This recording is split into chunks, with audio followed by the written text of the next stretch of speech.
हमारे बाबा भग्गू महाराज ने बड़े कमाल की बात कही है कि ये संसार जरूरत के नियम के हिसाब से चलता है। जिस सूरज का सर्दियों में इंतजार होता है उसी सूरज का गर्मी में तिरस्कार भी होता है। एक बुजुर्ग की जो लाठी के सहारे तालाब किनारे घूमने के लिए निकले और उनके सामने एक अद्भुत घटना घटी। वो तालाब में से एक कछुआ निकल के आता है किनारे पे और किनारे पर से एक बिच्छू जंप करके उस कछुए की पीठ पे बैठ जाता है। कछुआ फिर से धीरे धीरे सरकता हुआ खिसकता हुआ पहुंच जाता है तालाब में और तालाब में तैरना प्रारंभ कर देता है।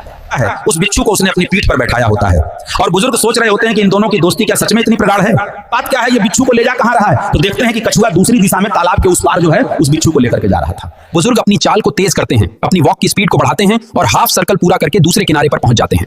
वहां जाकर के देखते हैं कि वो कछुआ भी पहुंच चुका है और वो बिच्छू जंप करके नीचे उतर चुका है। कछुआ वापस तालाब में चला जाता है, बिच्छू सामने की ओर पगडंडी पे चलता चला जाता है। अब बुजुर्ग के लिए सरप्राइज की बात थी, वो सोच रहे थे कि कहां जा रहा है, इसका मकसद क्या है, इसका उद्देश्य क्या है, किस वजह से उस कछुए ने इसको उस पार से इस पार छोड़ दिया, ये तो उस पार पड़ा हुआ था, ये इधर कैसे आ गया।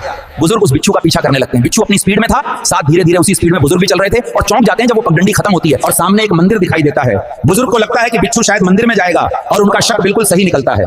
बिच्छू उसी मंदिर की दिशा में बढ़ रहा था और बुजुर्ग को दिखता है कि वहां एक भक्त बैठा हुआ है जो ध्यान मुद्रा में है, आंखें बंद करके बैठा हुआ है, भगवान की भक्ति कर रहा है। उसे तो पता भी नहीं है कि बिच्छू उसका शिकार करने आ रहा है। बुजुर्ग के दिमाग में ख्याल आता है कि इससे पहले कि बिच्छू जाकर के डंक मारे मैं इसे लाठी से मार दूंगा, और इसने जाकर के उस भक्त को परेशान करने की कोशिश की। तभी वहां पर एक और घटना घटती है, न जाने कहां से एक सांप तेजी से बढ़ता हुआ चला आ रहा था उस भक्त को डसने के लिए।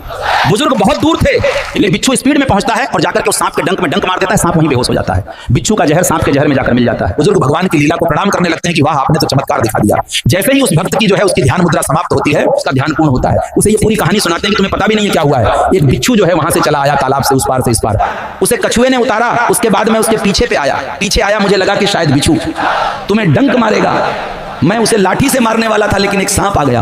बिच्छू ने आकर के उस सांप को डस लिया और तुम्हारी रक्षा कर ली। भक्त ये पूरी बात सुन करके भगवान को प्रणाम करता है, फिर से ध्यान मुद्रा में जाता है, भगवान से कहता है प्रभु कमाल हो गया, चमत्कार हो गया। प्रभु कहते हैं सोचो जो बुजुर्ग तुम्हें जानता भी नहीं है वो लाठी लेकर के चला आया तुम्हें बचाने के लिए, तो मुझे तो आना ही था। मेरी लाठी तो धर्म की रक्षा करती है, मेरी लाठी तो हमेशा पहुंच जाती है जहां जिसको न्याय दिलाना होता है। वो भक्त जो था उसका विश्वास और प्रगाढ़ हो गया उस दिन से। बहुत छोटी सी कहानी है जो ये बताती है कि उसकी लाठी पर भरोसा रखिए। अगर आपके साथ कोई गलत कर रहा है तो जब लाठी भगवान जरूर चलाएगा और आपको बचा लेगा। सीताराम।